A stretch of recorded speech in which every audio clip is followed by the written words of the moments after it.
lot of sellers out there that are taking advantage of the real estate market being a seller's market.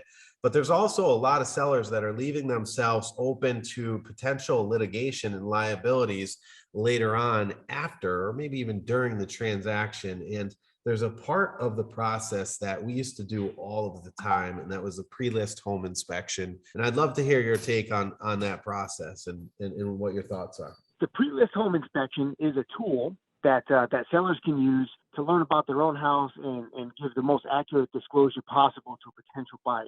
So I'm sure it's no surprise to anybody who is anywhere near the real estate industry that right now, the way the market is, you got, I don't know, maybe one seller to 10 buyers, something like that. So a lot of buyers are getting anxious. They're getting frustrated because they're making, offers on houses and they're not getting accepted. So they're trying to do things to try to get their offer accepted.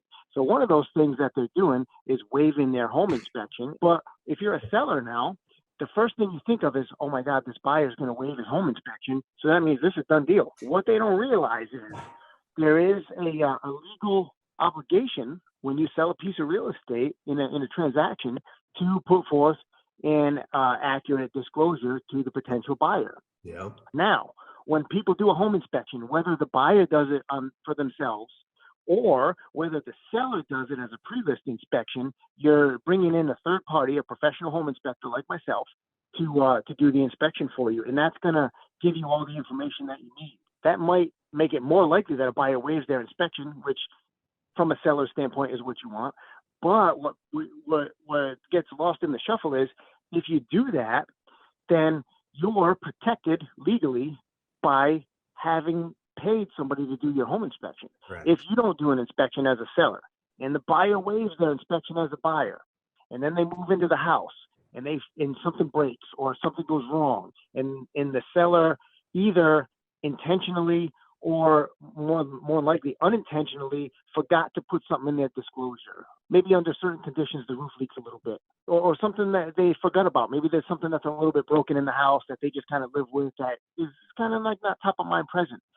This buyer now, because the seller didn't do their diligence and may have forgot something in the disclosure, and the buyer didn't bring in a home inspector, so they didn't do their diligence and have that opportunity to find it for themselves, opens up a little window for that buyer to actually sue the seller for failure to put forth an accurate disclosure. Wow. And the buyer could get a judgment from the seller, and that's a real bummer. A pre-list inspection protects both parties, as does the buyer inspection.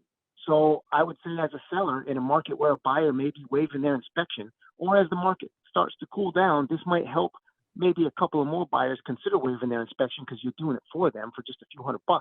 Even though the market is red hot for a seller right now, those are huge advantages to doing the pre-list home inspection. So I would say, don't skip on that. Don't sit there and be like, oh, well, houses are selling for like way over asking. I don't have to do an inspection. I don't have to paint my house. I don't have to stage my house. I don't have to do anything because I got all the cards and everything's in my favor. So I'm not going to really do what I normally would do as a seller. That is 100% wrong. Still do those things and still protect yourself.